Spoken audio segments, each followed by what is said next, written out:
Okay, we're now outside the SLS and we're walking south on the strip, and there's not much here, but there will be. That is the never completed Fontainebleau Hotel. The recession back in '08 put an end to that, but it's now going to be finished, and for the life of me I can't think what it's going to be called.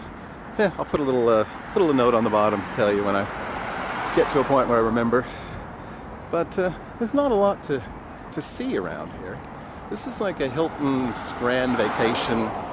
So this is one of those timeshares, but you can rent a room, you don't have to buy a room. So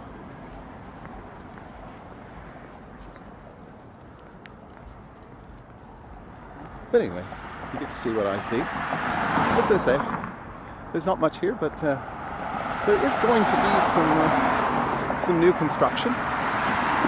It's a little further up the strip, and we'll see it eventually. It's probably going to be one of those long form videos.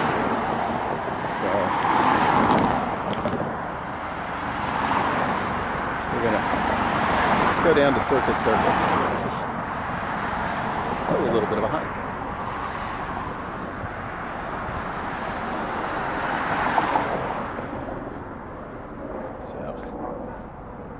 So yeah, this tower has sat here empty for the better part of 10 years now.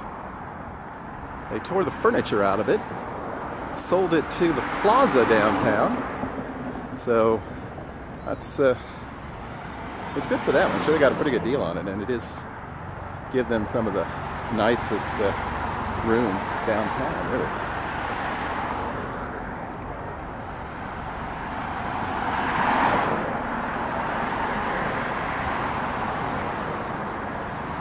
Okay, well, I'm going to go ahead and stop this video here. Just wanted to show you around this rather deserted stretch of the strip. When we get down around Circus Circus again, we'll come back on and we'll show you what's happening at what's going to be the new Resorts World Casino in a few years. Thanks for watching. Please like the video and subscribe to the channel.